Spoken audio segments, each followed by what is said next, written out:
you know the drill. So I do. here we go. I am recording. So tell me a little bit about yourself, Mary.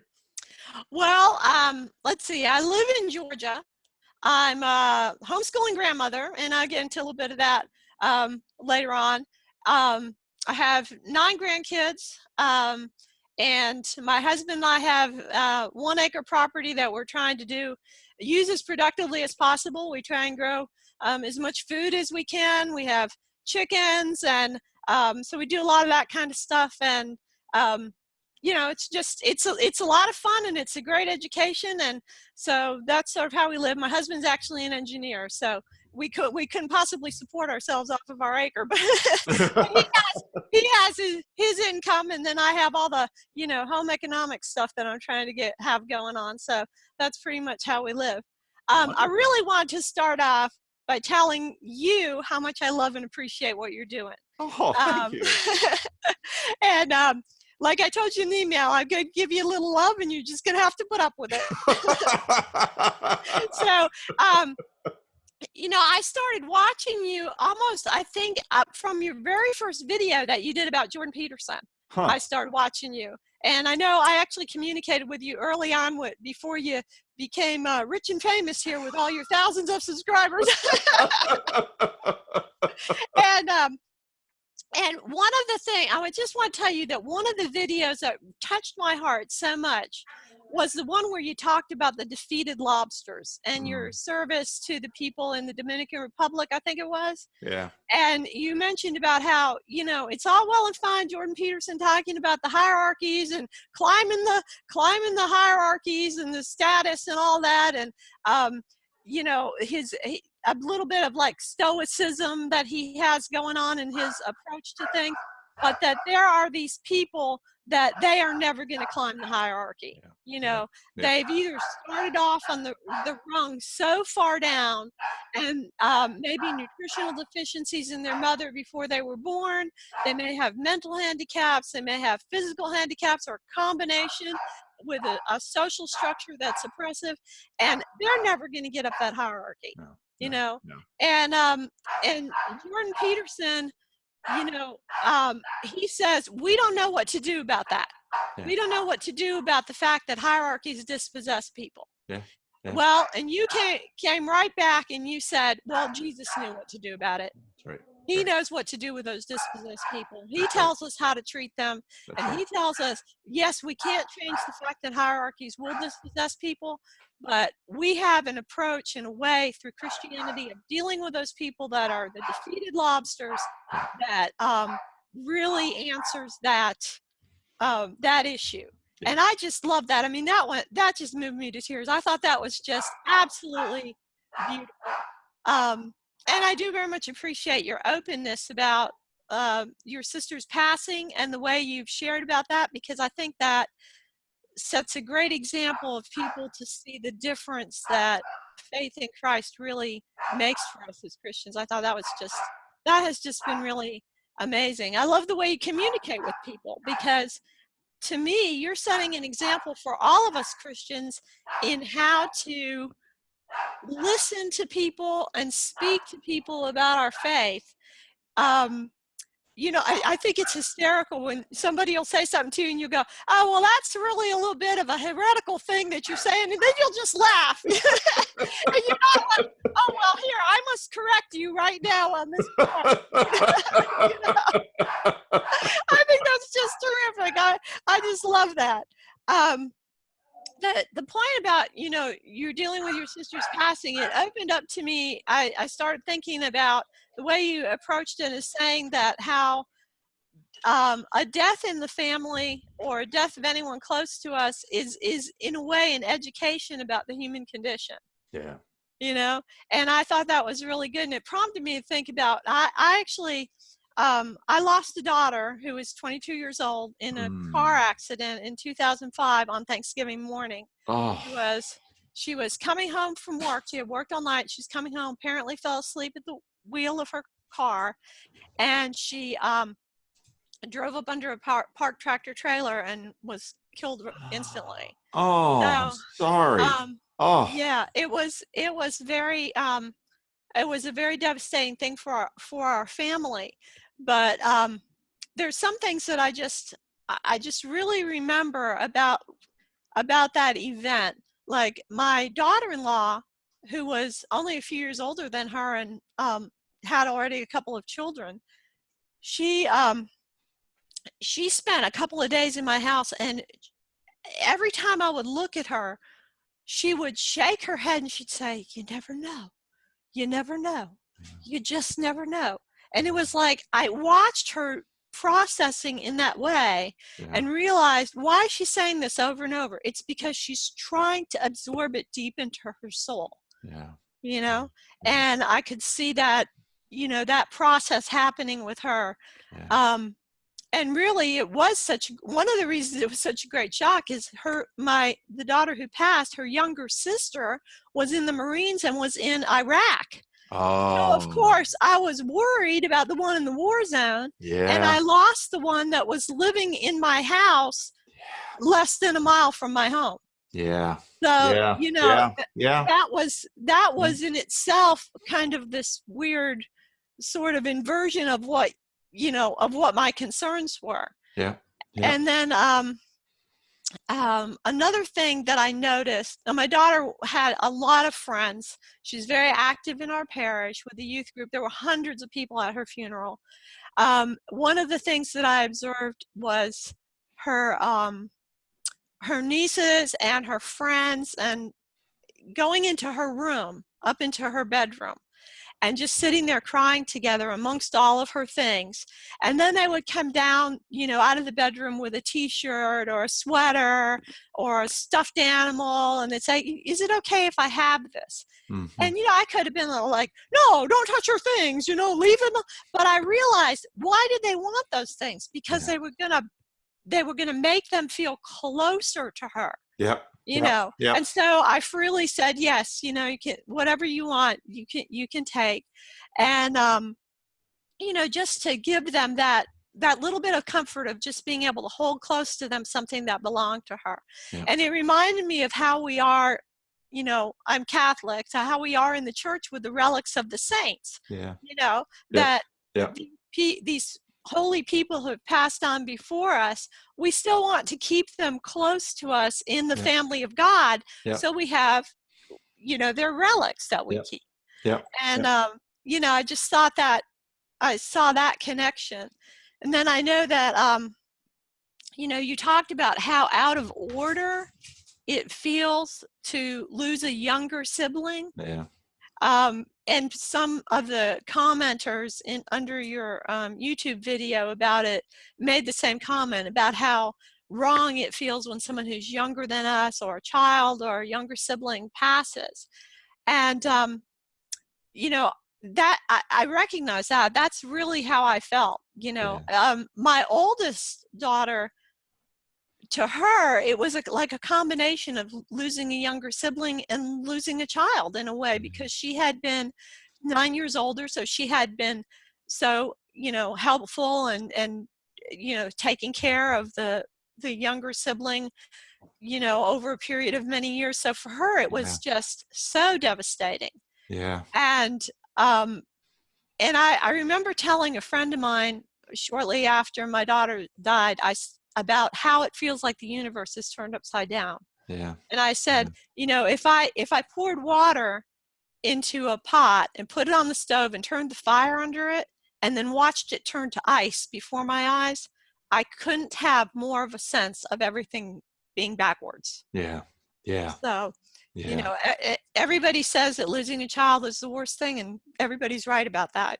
So I certainly feel for your mother. I know that must be terribly, terribly hard on her. And it doesn't matter how old the child is, if they go first. I remember this story about this woman who was in her 90s, and her son, who was in his 70s, died in the hospital, and her laying up on top of his body and crying, "My baby, my baby."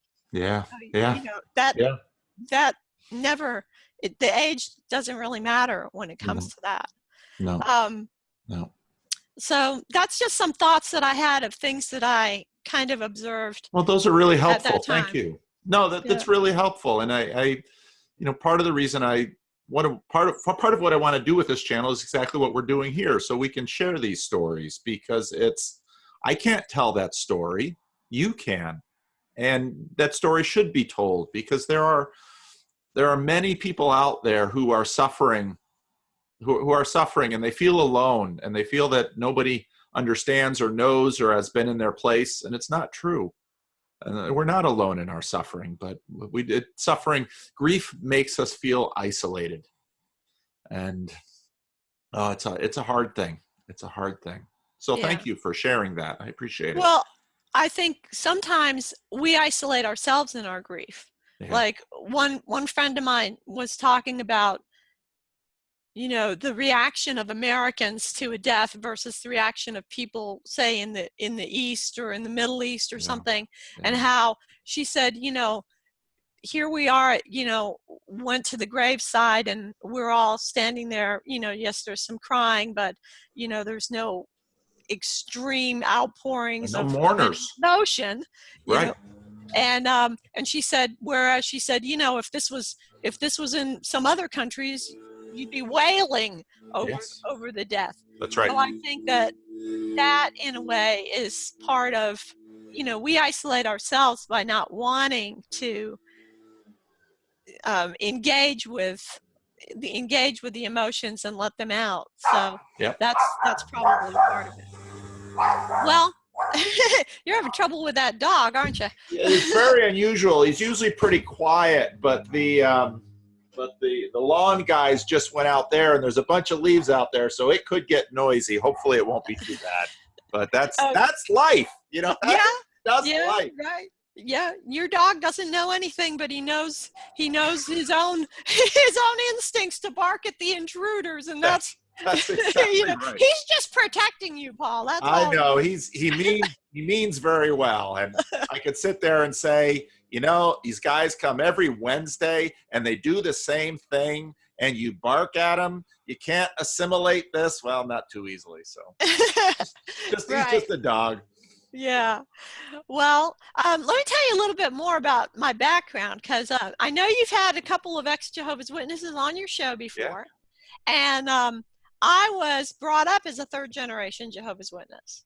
Okay. So that was quite a trip. I would say when I started listening to Jordan Peterson talking about people who are ideologically possessed, that I was like, oh, I know this from the inside.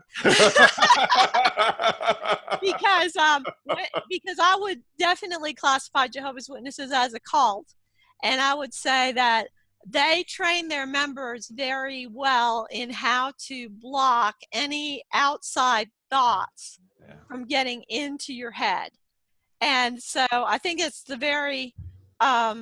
it's really the very definition of being ideologically possessed, because people observe this. They observe that, when Jehovah's Witnesses come to their door and they're talking to them about their stuff, that they have rote answers, that they have practiced, and they have practiced them. They practice these rote answers over and over and over again until it's not just that it comes out of their mouth, but it's in their mind as a kind of thought blocking mechanism. So that if you have a thought contrary to what they teach, and that of course creates emotional stress, then you deal with that stress by repeating inside of your own head what they have taught you to repeat over and over. And so I really, when people talk about these extreme social justice warriors and how cult-like they are, and you watch them chanting their slogans and all this, it feels very much like it's part of that same sort of process inside of their minds, that they're using the chanting of the slogans and things to actually block their own ability to think critically about what their ideology. Yep. Have you observed that? Is that what you would say too? Oh yeah. Well, and it's not, I want to be fair to social justice warriors and Jehovah's Witnesses and people who grew up in the Christian Reformed Church, because any group has this dynamic. And the question Yeah, I really like Alan Jacobs' little book, How to Think, because he goes into some of this, because he reflects on the fact that none of us think by ourselves. We all think together. And so to a certain degree, you need rote answers, and atheists have this. And I mean, it's just part of, I think the non-player character meme kind of symbolizes that nicely, where we all develop programs. And the reason we have programs is because the world is just too complex to not have programs.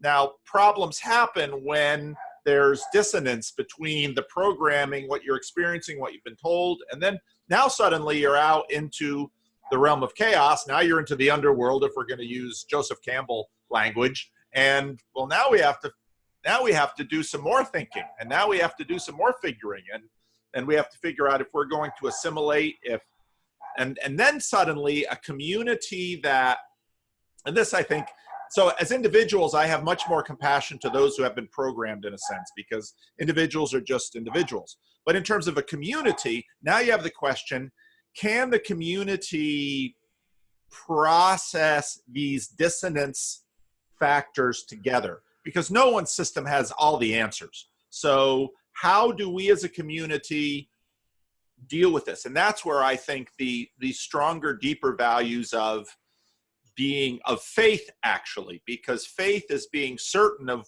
what we don't know in many ways, and figuring out those things that say, okay, well, here's some things we don't really have an answer for. That's not going to throw us. That's not going to throw us for a loop. Let's talk about these things, and let's be honest about what we know and what we don't know, what we're sure of and what we're hoping for, and let's do that in community together. And I think that's one of the great values of I think the idea behind free speech, that there's a security for this.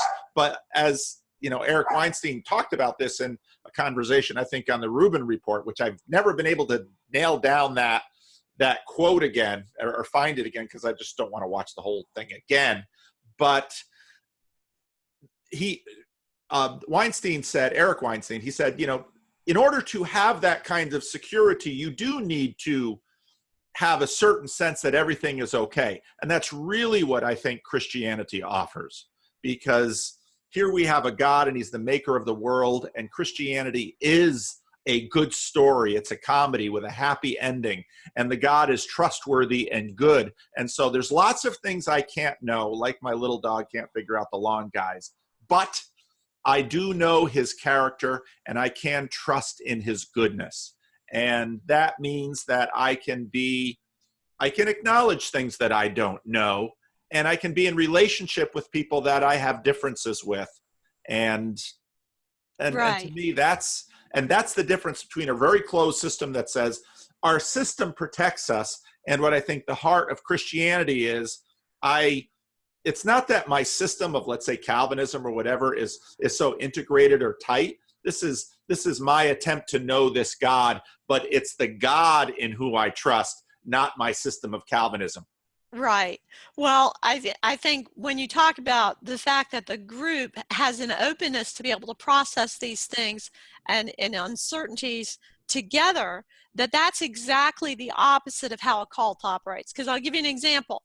I lived through the time when Jehovah's Witnesses were predicting the end of the world in 1975. After it didn't happen, they denied that they ever predicted it. Yes. And if you were in the group and you actually complained, well, here, I didn't go to college, or I didn't do this, or I didn't do that, or I missed this or that other opportunity because of this, they simply denied that they had actually predicted it. Yeah. Yeah. And they put they claimed that the membership was over enthusiastic and had misconstrued what they said. So they put the leadership put all the blame on the members. And so that's the kind of mind games that they would play that would leave people feeling extremely uncertain or having no sense of confidence in their own ability to think and perceive the world in a correct manner. Yep. So Well, the way that I got out of there was, Well, before you go into that, that's, I think, when Peterson talks about self-tyranny, that when he talks about Solzhenitsyn, right. and you read 1984, that's exactly what he's talking about. And that I see that in many conservative groups. They have this, there's this need to self-tyrannize. And that's exactly what you're talking about. You know that we all thought Jesus was coming in 1975, and we all know he didn't come, and we can't process that. And the leaders, you know, oh, we never said that. Well, if you're in an organization that's like that, well, you know something now. Yeah. So go on. So how'd you get out? Well, I actually, I'm not going to go into too much detail here. Maybe at some point we can talk about it a little more detailed at a later time. But I had a personal encounter with Jesus Christ. And I didn't know who he was, but I knew he wasn't who they told me he was. And that set me on a journey into Christianity, into various Christian denominations. I tell people that I kind of worked my way backwards through the Protestant Reformation until I became Catholic. I was even in a the Orthodox then have a lot of hope. Well, I was even Lutheran for a while, so I hit all the bases. And I will say to you as a Calvinist that when I was a Lutheran, I found that being a Lutheran, you sit on a point of tension.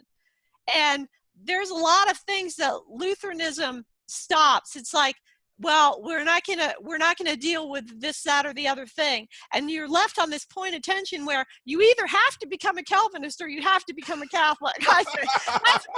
That's my opinion about Lutheranism. But my Lutheran pastor was the one who gave me my Christian baptism, and he was a wonderful man, and really did a lot to assist me and to bring me ahead in not just in spirituality, but also in life, because I was, at that point, I was a divorced mother of 4 kids, and didn't really have an education or background to support myself. And he helped me to get on my feet in many ways. And I have deep forever appreciation for his role. When I did become Catholic, I had been going around for a while before I became Catholic, speaking in Protestant churches about cults, and had done a lot of work on, the entire how you define cults and how cults operate and how they control people and stuff like that. I was sharing that with a lot of people. And when I became Catholic, I started doing a little bit of that work with some Catholic publishers, and I actually ended up working in Catholic media for a while. For about 10 years, I was an editor at a very big Catholic online magazine called Catholic Exchange. And so I got to know a lot of wonderful people, a lot of wonderful Catholic writers. I've really also met the man who became my husband. So, that was good. I actually met him in a Protestant church. I was headed towards the Catholic Church, and he was a cradle Catholic who had left the faith and then had been brought back to Christ by some Protestants, and we happened to meet each other in a Methodist church. So, all this orchestration, talk about providence. It's really amazing when you look back in your life. You can see God, arranging this and arranging that and everything. And one of the things I'll tell you about, I mentioned that I'm homeschooling, and I have 9 grandkids, but I homeschool one of them. It's actually the son of my oldest daughter that she was pregnant with when my third child passed away. And of course we were really worried about her being pregnant and having this trauma, at the same time. But that little boy is the one that I'm homeschooling. He's 12 years old now, so it's all good. And so we do a lot of interesting things together. And I took the personality test that Jordan Peterson has. I know you've taken it too, right? Yeah, I have. So it turns out, this is so hysterical, that I am both extremely high in openness and extremely high in orderliness. So it's said, so this is why, I can see the left and the right arguments. I can flow either direction so easily. But also, like it mentioned in there that if you're high in orderliness, you'll be a person who has like lots of storage boxes and stuff. That just cracked me up because it's like, that's me. That's my house. I'm always trying to organize it. Everything has to be containerized, you know. I don't want that anywhere. And then, you know, but I'm high in openness, so I got that creative side, and there's such a conflict between the two. It even mentioned that in the report. It says you'll often experience a conflict. I'm like, I just cracked up when I read that, because that's me. It's like I have all these art supplies for the kids, and I'll think, oh, I should just throw all this stuff on the table and let the kids go at it. And then this other part of my brain goes, but they'll make such a mess. So you know, I really thought that personality test was very interesting, and I think everybody should take it. I really do. I think you'll get a lot of insights into yourself. I'll tell you how I stumbled upon Jordan Peterson. Yes, I'd like to know. So, from the time that even before I became Catholic, I was always interested in women's issues, but not from the kind of like women's liberation side. I was interested in it from the standpoint of looking at how women's lives had changed over, you know, say from the 1930s or 40s up to, you know, the modern time, and looking at the kind of values that those changes were expressing. So that, you know, the women's liberation movement, which I think has, you know, some positive things in terms of, like Jordan Peterson says, we want people's talents available to the wider society as much as we can. But at the same time, there was this almost like a negation of the things that are actually uniquely feminine in terms of, you know, the children, raising children, and the home.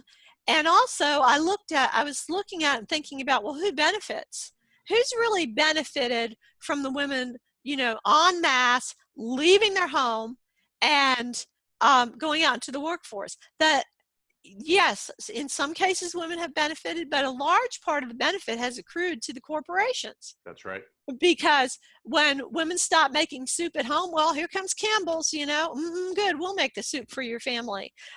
You know, when women stop sewing and making clothes for their family, well, the corporations come along and say, well, you know, we'll put some factories over here in the third world and pay people, you know, this pittance, and then we'll ship these clothes over here and put them in a department store, and then we'll run ad campaigns so that every 6 months you have to buy a whole new wardrobe and all that. And who's really benefiting? To me, it looked like the corporations were really benefiting in many cases more than the women, more than the children, more than the whole family structure. Yeah. And so I had an interest in that. G.K. Chesterton, I know you like him, and you've quoted him before, and he said something so funny. This is way back, of course, he's right, I guess in the 20s or 30s that he's writing this, but he said that, you know, tens of thousands of English women said, I will not be dictated to, and went off to become stenographers.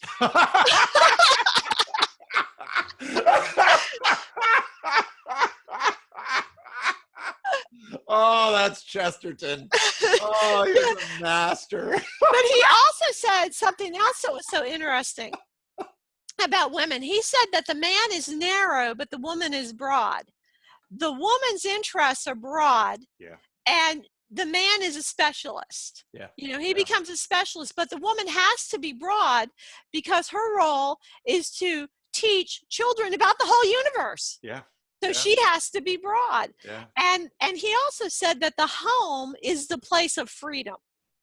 And that's so true. I mean, a woman in the home managing her day is really much freer than her husband, who's going out, has to be at work at a particular time, has managers or has bosses and all that, telling him what to do. And he said that the woman, by her psychology and the way that God made her, is actually made for that freedom in the home. So I thought, you know, these kinds of things were much on my mind. The role of home economics, and also I read a lot in, I don't know if you're familiar with distributism. It's based on the writings of Pope Leo XIII, which was at the the end of the 19th century, he started with what we now call Catholic social teaching. Well, the first big encyclical of that, Rerum Novarum, was written by Pope Leo XIII. And based on what he was saying and his observations, some Catholics came out with trying to create a discussion of how some of these things could be implemented economically. And, you know, one of the things that concepts that Pope Leo had, now everybody hears about just wages, right? I mean, just wages or a living wage, you know, you hear that all the time. People should be paid a living wage. People should have just wages. Well, actually, what Pope Leo XIII said is that, you know, men shouldn't be paid wages at all. They should be owners of their own things. Or if they work in a corporation, they should be part owners of it. And rather than being, you know, what was called back then wage slaves. Right. So the idea in Catholic social teaching, the first idea is that you're an owner of your own productive property, or you own productive property, you know, corporately as being a part owner of some corporation. And rather than that, you're getting, you know, wages, somebody just paying you for your work. But everybody falls back now on that just wage thing. And he said, well, if you're going to have these wage slaves, employers, you better pay them a just wage. That's where that came in. It wasn't the first line in the whole concept. And so, you know, Chesterton and some other Catholic thinkers, a priest named McNabb in England, you know, really tried to get people to think differently than this kind of corporate industrial way of life, where people would be owners of things. And one of the things is, like, if you're an owner of even a small piece of property, or even just your own home, you try and use that as productively as you can. So it's the idea of the family as a productive unit, rather than the way we look at it today as the family as a unit of consumption. So anyway, I was reading about that, and looking at the lives of women, and these things were kind of coming together. And there's a particular concept called radical homemaking, which is the idea that women really are the ones, and Peterson's mentioned this, women really are the ones who make the economic decisions. The idea that your economic freedom is based on you going out and making money is a distortion. Your economic freedom is where you make the decisions on how to spend the money. Well, women always were making the decisions on the spending, and still, even today, even with all this, you know, egalitarianism within the family, it's really the women that still make most of the decisions on how they spend the money. And so the idea that the decisions that we as women make in the home have an economic impact on the whole wider society is one of the things that, you know, I was looking at. Another thing was the idea of fertility. So as Catholics, you know, we value feminine fertility. That's why, you know, we oppose, you know, artificial birth control and things like that, that interrupt that natural unity between the sexual act and procreation. And fertility is really, it's one of those things that is one of those feminine things that the world does not value. It looks on fertility as a handicap or some sort of curse or something to be overcome, rather than really something to be celebrated. So I was looking at that issue, all of these things together, and really thinking about how could we address this. So when I was working, you know, in Catholic media, I had written an article, and it got a lot of views. It got like over 20,000 views and a lot of response from the readers. But I was really addressing my fellow Catholics, and I was saying, you know, if we look at all of these issues, should we think about reassessing how we educate our daughters? In other words, is it necessary for women's life track to be the same as men's life track? where, leave high school, go to college, maybe get even graduate school, start a career, and then, when you're in your early 30s, suddenly go, oh, hey, what about a family? And the joke used to be many years ago, like in the 1940s, that women went to college to get an MRS degree. Ever hear Right. that one? Oh yeah, yeah, I've heard that one. What's wrong with that? Because then came the idea, oh, well, you're wasting your college education. Yeah, you're wasting your mind caring for your home, caring for your family, bringing up your children. Oh, really? That's such a waste, Yeah, And that was the attitude. The yeah, attitude started changing. Like, now you've got this college education. Get out there and actually do something with it. You're wasting your time at home. yeah, So yeah, that I written an article saying, could we construct something different for women? Could we construct a track of education where they still get I'm all for the education of women's minds, and reading all the great books and knowing science and philosophy and studying Latin and the whole ball of wax. I'm all for that. But does it have to be the same track as men have, where it doesn't leave room for that starting a family early? yeah, Now, yeah. I had my first child when I was 20, and I had my third one when I was 29. This is very interesting because so when I was 29, I was having a hard time with pregnancy. And I remember I said to the doctor, I can't understand why I'm having such a hard time with this pregnancy. I had such an easy time with my first two. And he goes, well, you're a lot older now. And I'm like, I'm a lot older. I'm 29. It's like he said, those years make a big difference in a woman's body. Yeah. And so I started noticing, like, there were all these women who, waited until their 30s to start having children, and then they couldn't. Yeah. They were having all these fertility issues and problems. Yeah. And there was so much disappointment and so much heartache with that. Yeah. And so, I wanted to just ask my fellow Catholics, just kind of throw it out there. Could we do it a different way? Could we have some sort of way where young women could still get the education, but they could also start their families earlier? They, at that height of fertility, and the height of their own health and ability to have these lively babies, was there some way to do it? Could we imagine something different? And of course, oh boy, did I get pushback on that. You did. Just throwing out the question was making all kinds of people very anxious. Yes. And of course, some people were willing to engage in that conversation. Not that we solved the problem at all, of course, but it's something to think about. Yeah. So then I was, looking at YouTube videos about things like distributism and radical homemaking and women's education and all this stuff. And I run across this video of this professor. And he's standing in a college classroom. And he's talking to the girls in the classroom.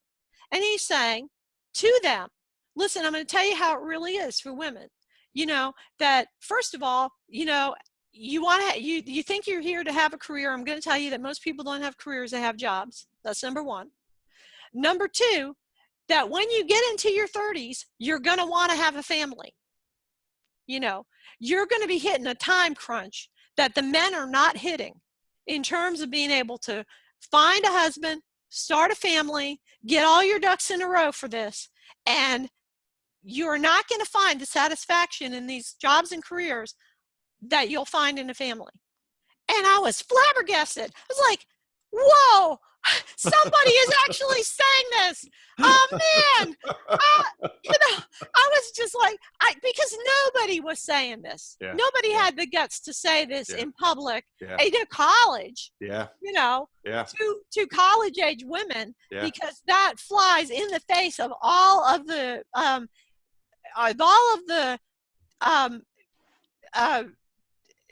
tsunami of influences coming from the world and what they're saying to women. And so that was my first thing I saw of Jordan Peterson. So I was like, man, I gotta see what else this guy has to say. And so I started looking at his other videos. And the first thing I did was I looked at I looked at some of his interviews and some of his the stuff he did for the Canadian Broadcasting Network. I saw that online. This was all before the whole Bill C-16 thing happened. And then I saw um, his college lectures on maps of meaning, and his college lectures on what was the other thing he does? Personality and its transformations, which I thought was just great. Yeah. You know, I was drinking all of it in. Yeah. And then the Bill C-16 thing hit, and he rose to all of this prominence, and you know, had all of these interviews and all of this, created all of this excitement on one hand and terror on the other, you know. Yep. So that's how I kind of got into him. Well, then I started looking, as I was listening to his lectures and things, I started looking at the comments underneath his lectures and what people were saying, and especially when he started the biblical lectures. And I saw all these comments where people were saying, I used to be an atheist. Yeah. I used to be an atheist. Yeah. You know, I didn't think religion had made any sense. I thought religion was stupid. Yeah. And you saw these transformations. Just one second, I gotta grab a tissue over here for my nose.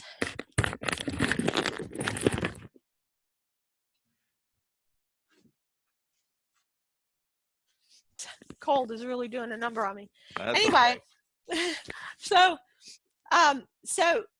that really impressed me a lot. And the reason that really got to me, I think, was because of a conversation that I had back when I was working for the Catholic website. And I had an email conversation with an atheist. And it was a very deeply impressing kind of conversation. It was one of these conversations that's very frank and ironic, and you know, just we were both just very open with each other in our thinking. And the conversation was not so much about arguments for or against belief in God. It was more a conversation about how atheists view believers and how believers view atheists. And you know, there have been atheists forever. You know, I mean, right, the ancient Greeks charged Socrates and Aristotle with being atheists. You know, there have always been, in societies that had a belief structure in the supernatural, there have always been those who, you know, either were thought not to believe or actually didn't believe, you know. And throughout all of history, it was looked on, and especially after, you know, Christianity started, it was looked on, faith was looked on as something that some people had and other people didn't. And when those who were not believers spoke about it, they spoke about it in that way. They'd say, well, you have faith, but I don't. Mm-hmm. So the believers were seen to possess this thing called faith that the unbelievers did not possess. Mm-hmm. And so the way that the believers viewed the atheists was as people who had a kind of blindness, right? Mm-hmm. There was something that those of faith saw, mm-hmm. and that those who did not have faith did not see. Mm-hmm. Dwight Longenecker, who's a Catholic priest, he's actually an former Anglican priest, so he's actually a Catholic priest with a passel of kids. And then he's either in South Carolina or North Carolina, I can't remember. But he wrote a book called The Romance of Religion. And in that book, he talks about, you know, a lot of the themes about heroic stories and their relationship to the Christian story. But one of the things he says in there that I thought was so clever was, he said, you know, atheists will say, oh, I see through all that religion stuff. And he said, well, seeing through is exactly what the atheist does not do. The atheist is like a man who looks out a window and sees only glass. You know, whereas the Christian is having this vision of seeing through the world to what's behind the world. So that would be the view that Christians had of the atheists, is that there was they had a sort of blindness. And the view of the atheist was that the Christian possessed something that they didn't have. Somewhere along the line, and I don't know if this is fallout from the French Revolution or if this is, you know, a more recent phenomenon, things switched. The atheist, instead of viewing the Christian as possessing something he didn't have, started to view himself as possessing something the Christian didn't have. Huh. And that thing was reason or rationality. Right. Right. Okay. So the bottom line then became that the atheist views the Christian as insane, as someone who is irrational, Mm-hmm. Mm-hmm. and doesn't view himself as being a person who doesn't possess something that the Christian doesn't have, but instead as someone possessing something that the Christian doesn't have. Right. Right. And that was kind of the bottom line of the conversation that I had with this atheist guy. Was I thought that he was blind to something, but he thought that I was crazy. All right. Now, when you think about the implications of this, is very interesting, because how do we treat in society? How do we treat blind people? Well, we make every effort to include them in everything. I mean, that's why, you know, as far as information is concerned, you know, there's Braille books, and there's, books that are read out loud so that they can listen to them. There's, you know, all the little Braille marks on the elevators and all of that. We view them as, we certainly don't look down on them, and we view them as people that we want to make as much provision as possible to include them in the society. Okay? But how do we treat people who are insane? We not the same, right? We you know, sometimes we hospitalize them, or we incarcerate them, or you know, we don't trust them with important jobs. We may not trust them to raise their own children. Right. You know, it's a very different viewpoint. So I left from this conversation with this very very nice and peaceable atheist man who had believers in his family, and certainly wasn't, you know, in a persecution mode toward Christians at all. But I could see the trajectory. If this impulse toward atheism continued to expand in our society, what did that bode for the kind of society that my grandchildren are going to have?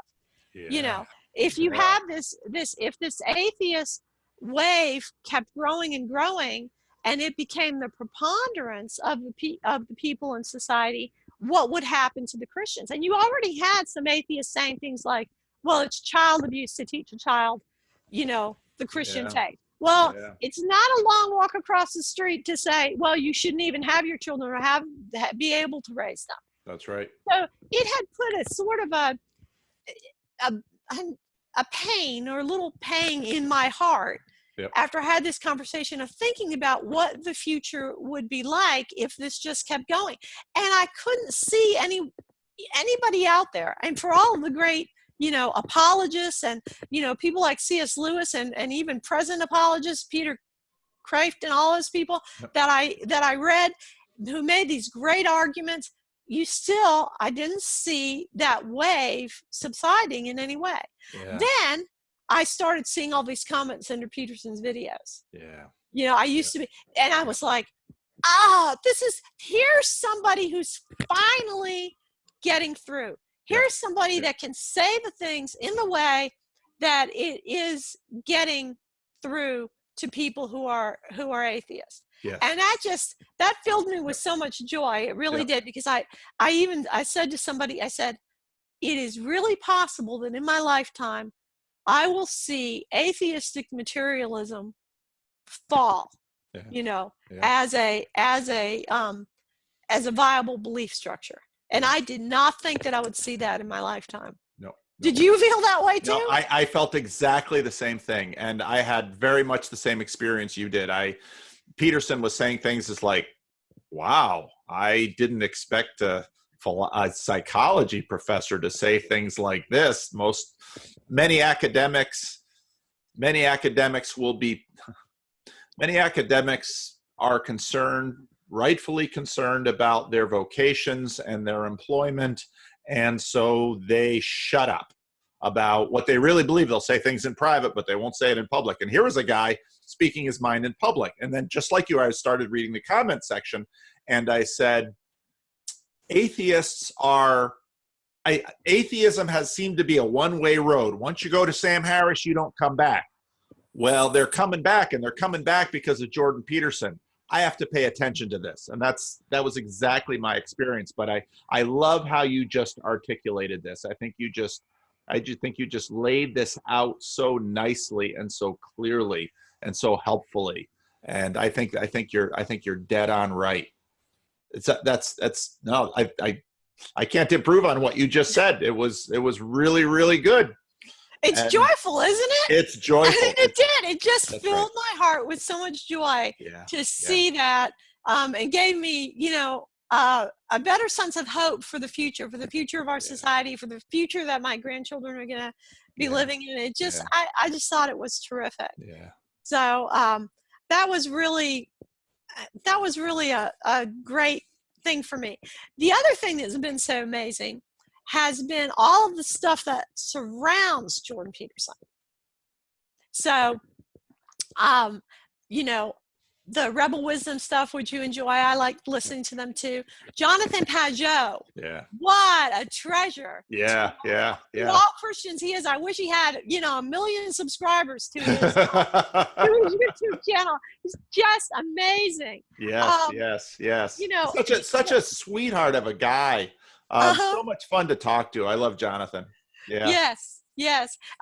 Yeah, good sense of humor, and just really so insightful. And one of the things that impressed me about Jonathan Pageau was the dimensionality of his thinking. Peterson talks about all these levels that things operate on. And Jonathan Pageau really hits those levels when he's talking about the icons and stuff. Now, in Catholic theology, we teach typology, Old Testament, sacrifices, all of the Old Testament things that point to the reality in Christ. So, the book of Hebrews about the priest going in with the sacrifice and Jesus being the high priest and all that, but also all the other typology, from Abel shedding his blood to King David to, Isaac on the altar, all these things and so we do this sort of, here's the Old Testament. The Old Testament is, Christ is hidden in the Old Testament, revealed in the New, and the New Testament is the fulfillment of the Old Testament. But it's kind of a flat back and forth. And when I started listening to Jonathan Pageau about the symbology, that really got my interest, because then you've got the typology, but then you're stacking these levels of reality on it with the symbology, so that it's not this flat kind of correspondence thing that you're doing, because what you're doing in the symbology is you're connecting with the phenomenological world. And this particularly appeals to me because, when you start trying to work with land, gardening, and this because your background in Dutch, and the Dutch are, into the dairy, and you talked about the cows and all that. But anytime you work with animals and you work with land, it teaches you about reality. I think one of the reasons why we have, so much confusion about sexuality is that people are so disconnected from the birds and the bees, the literal birds and bees, and the flowers and the trees and the animals. I'll tell you something hysterically funny. I'm interested in getting some goats someday. So I'm on Facebook groups about goats, And so there's this interesting thing about animals, about bovines and caprines. So the goats are caprines, the cows are bovines. And what the people who breed the cattle, the cows, have found is that there's actually a connection between the way that a bull is, for lack of a better word, hung, and the construction of the udder of his female offspring. Now, you wouldn't think that, but that actually has been found out in the genetics of cattle. Makes sense. So pardon? Makes sense. Well, so people are wondering whether this would apply to goats too. So one day I'm looking at the Facebook page of these goat people that I'm looking at, and there's all these pictures of the working parts of these male goats, just And the question of, you know, how is the way this goat is constructed to affect his female offspring, and can we see any connection? And there was, you know, and I started laughing, and I wrote on the Facebook page, I said, this is the only place on the internet where people know what these parts are actually for.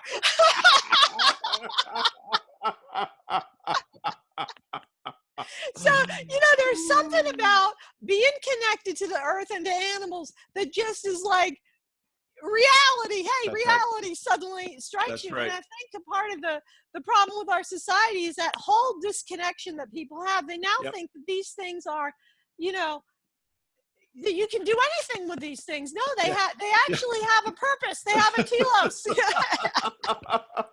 That's right. That's right. Yeah. So, Oh.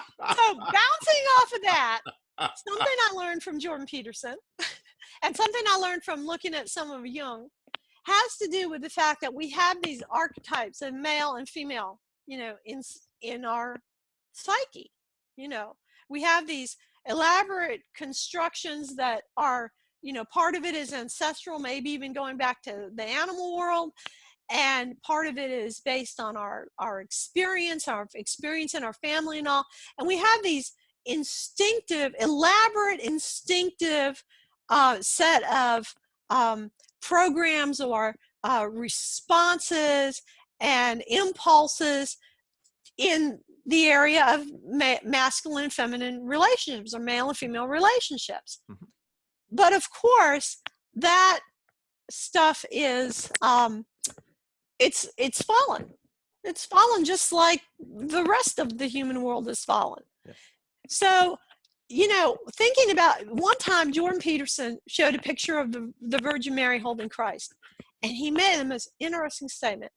He said, any society that doesn't hold this as a sacred image is doomed to failure. And I thought, whoa. Now, of course, what he was talking about was the sacredness of the you know, mother and child together. Right. But I thought about that a lot, and, you know, fitting that in with what Jonathan Pageau says about icons and all of that, that I really think that you know, God has given us archetypal images of purity in Christ and in the Virgin Mary. And why would he give us those images if it's not to purify our internal archetypal images that we have of the masculine and feminine? And I thought, you know, we need those icons. We really do. We need to be looking at those icons. We need to be looking at the crucifix. We need to be looking at icons of the Virgin Mary. We need to be staring at them so that they enter into us, and they, in ways that we could not possibly even put into words, they affect our soul. And so I do, you know, Pope John Paul II said that that the church needed to breathe with both lungs. And he was referring to the East and the West. That we need to, that the spirituality of the East and the iconography and all of that was as much a part of our Christian heritage as all the things that we have in the West, you know, the church fathers and Thomas Aquinas, and, you know, the statues in the cathedrals and all that. But when it comes together, there's really something there that deeply affects us and deeply changes us. So what do you think about that? You ask an heir of Dutch iconoclasm what he thinks of staring at icons and the Virgin Mary. I think you have a point, and I think your point is right in terms of these. So Jung, of course, was the son of a Reformed minister, right? Also heir of that iconoclastic tradition. Jung destroyed all kinds of icons on his way through his career, but I think you're, you know, this is an area that I've never paid much attention to in terms of the history of my tradition. I understand why the Reformation, I understand why the Reformation responded to some of what it was seeing, and some of the abuse that it saw in the church. And in terms of Luther, my take on Luther is that he was, he was a would-be reformer who kind of had the temperament of Jordan Peterson, and that if you push him, he pushes back. And Luther kind of got pushed into being, pushed into schism by the age and politics and context that he was in. Oh yeah, he could have been handled entirely differently. Yeah, and the history of the church would have been different. And so then we ask difficult questions about, well, why the Reformation, and was the Reformation a good thing, and is the Reformation something that we should celebrate or not?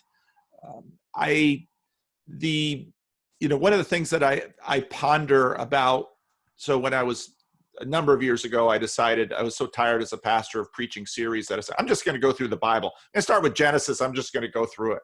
And so, but I take breaks during liturgical seasons. So we'll be in Advent and Lent, but during ordinary time, I'll just continue my little journey through the Bible, which I'm very glad I did, because it forced me to pay attention to places, especially in the Old Testament, that nobody visits or pays any attention to. And so you look at both the tabernacle and the temple, and you find these contexts of rich imagery where there are images of seraphim, and there are images from the natural world. There are almond branches that the almond farmers in Ripon like to remind me is God's most favorite nut. And there's all of was his favorite nut. And there's this rich imagery in the tabernacle and the temple that God certainly isn't against statuary, because in the best reformed principles, God commands the sculptors to make it for his temple and his tabernacle. But what God is quite definitely opposed to is reducing him to an image that we can only represent as part of his creation. And so figuring out the workings of that. And then of course you have the incarnation, which, I have a lot of patience for the Pharisees and the scribes, and even Jesus' disciples, when at the end of the Gospel of Matthew, some bow down to worship and others doubt, because it's like, hey, we've, over the last 600 years, we had polytheism and statues beaten out of us, and now you're worshiping this Jesus? I mean, this is something that Christians don't fully appreciate, in terms of the dissonance that God invited Jesus' peers into. So I'm still processing the icons and the statues, and I still have the iconoclastic echoes in my ears, but at the same time, an appreciation for the sacramentalism that I think you very nicely described, in that don't look at the window, look through the window at what you should be seeing.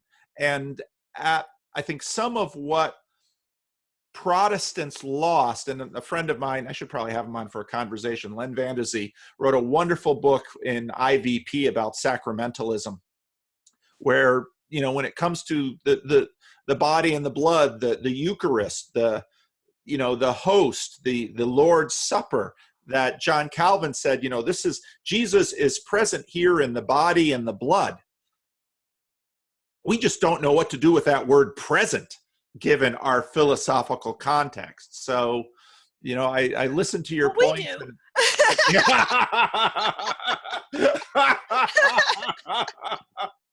Someone, I had made an incautious remark in one of my videos, and a Roman Catholic took me to task and pointed me to some Bishop Barron videos on the Lord's Supper, which I deeply appreciated. And so this is an area that I think we need continued conversations between Protestants and Catholics and Orthodox on, to help us to help us figure out the language and the practice around how we represent and how we represent and teach. So, you know, so I'm a Reformed Christian, so the Heidelberg Catechism is one of our doctrinal one of the doctrines that I submit to within my tradition. And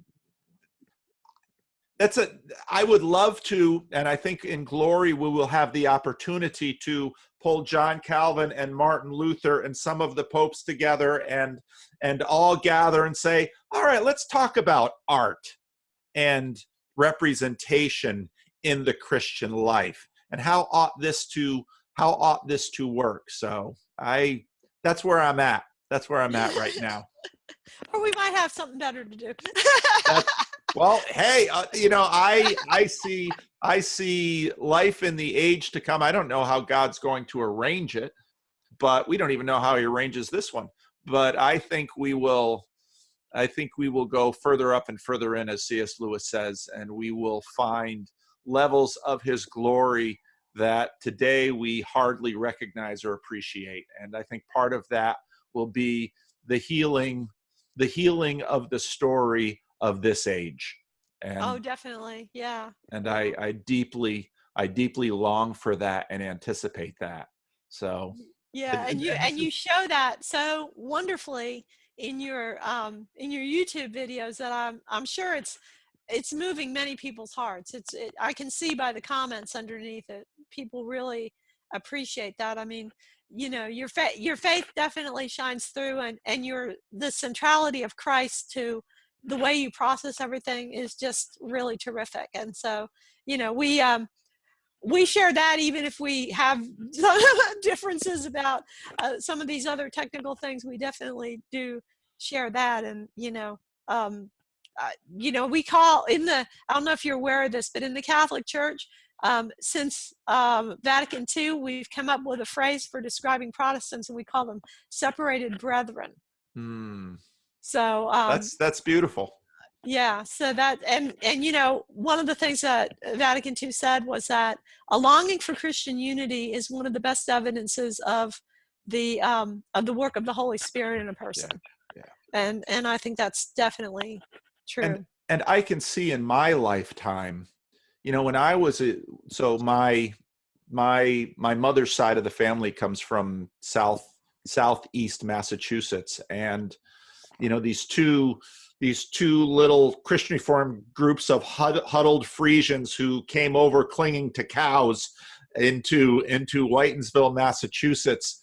When I was young, about the worst thing that could happen to one of our young people was for them to fall in love with a Roman Catholic.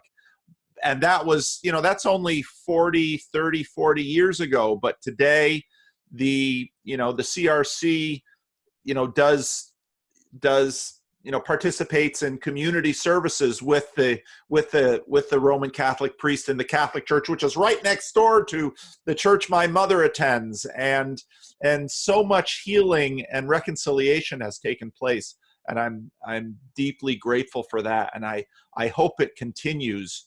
It will be, you know, I think part of it has been forced upon us because of the change in the context, and now suddenly the things that divide us don't seem nearly as important as the struggles we face further out. So definitely. Yeah. I think the pro-life movement did a great deal to unite Catholics and Protestants who, saw, hey, let's put down our mutual assured destruction and and let's instead focus on seeing how many of these little lives we can save. And it's unfortunate that it takes something like that to wake us up, but we got that sinfulness in us and that pride, and sometimes it takes that. So. Well, I think part of the problem, I read Alistair McGrath's, I've mentioned this book quite a lot actually, Alistair McGrath's book entitled Heresy, where, the point he makes early on is that book is that orthodoxy and heterodoxy, they work together, and you usually discover orthodoxy because of heresy.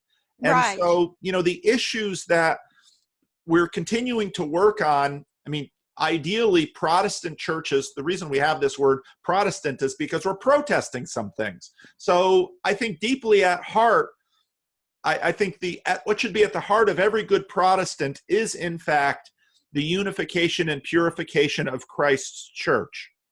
And where, where together we will work through. Martin Luther, for example, he was in some ways successful as a Roman Catholic Church reformer because of Luther, a whole number of reforms came through in the church. That's but we true. look at those things in terms of decades when we should be looking at them in terms of centuries. And Right. so it could be, you look back at Augustine's time, the Donatist controversy. So there's the Catholics and the Donatists, and Augustine's mother was a Donatist. So they were, they didn't want to have anything to do with these priests who caved. And the Right. Catholics were the wobbly ones who let them back in. And, it took hundreds of years for these things to get worked through. And Yeah. you would imagine that a God who isn't afraid of using processes over vast amounts of time, that would say, yeah, well, we're going to do that in the church too. It's just we little 60, 70, 80, 100-year living creatures. We're so full of ourselves, we demand that God do it, right away. Yeah. The smiles.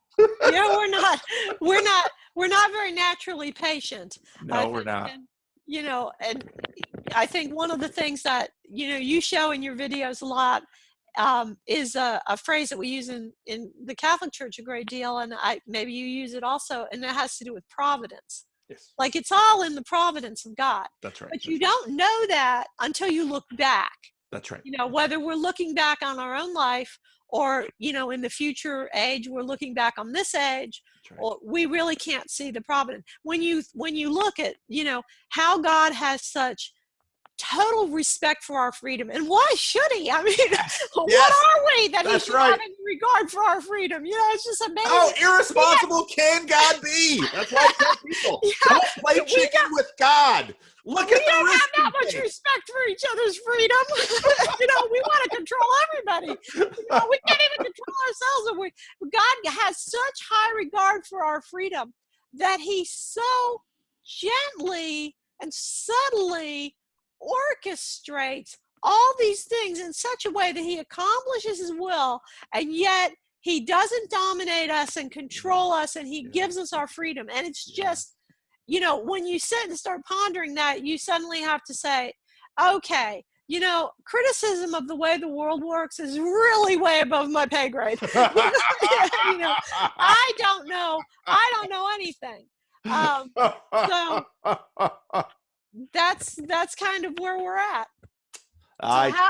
Wonderful.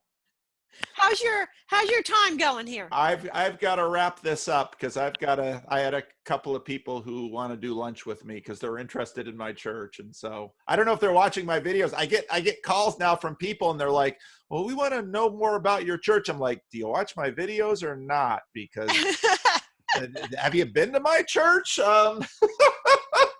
Well, I've thought about starting the Jordan Peterson Meetup, but I know it's mostly young guys, and of course you're a man and I'm a little bit older than you and I'm a woman. I mean, I'm a grandmother.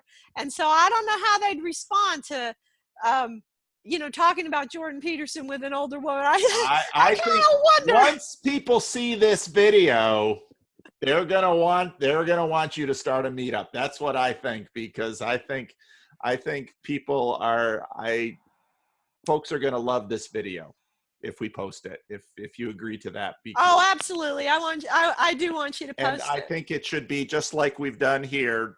No covering icon, because you look beautiful, and to just have your voice and to not have the expression of your face.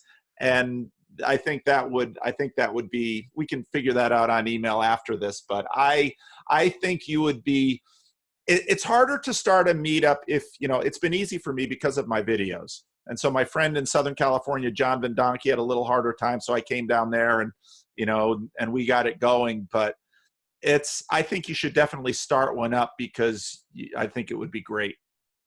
Well, thank you so much for the encouragement. It's been wonderful talking to you. And I definitely want to do it again at some point. I really want to get into the whole cult business because I know some of the people that you had on Yeah. previously started to touch on that issue and had a lot of questions. Yeah. And I do have some things I could say about that.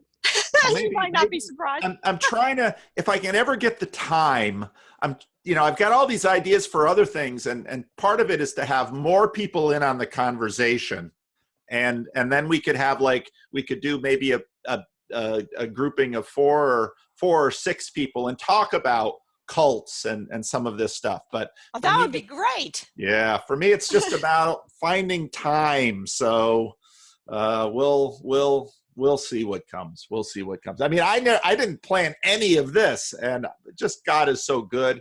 And he, like you say, we think we run this show, but we can't even run ourselves. But God does glorious things. So. Okay. Thanks, Paul. You take care. I'll talk to you soon. Okay. Thank you, Mary. Bye-bye. Bye.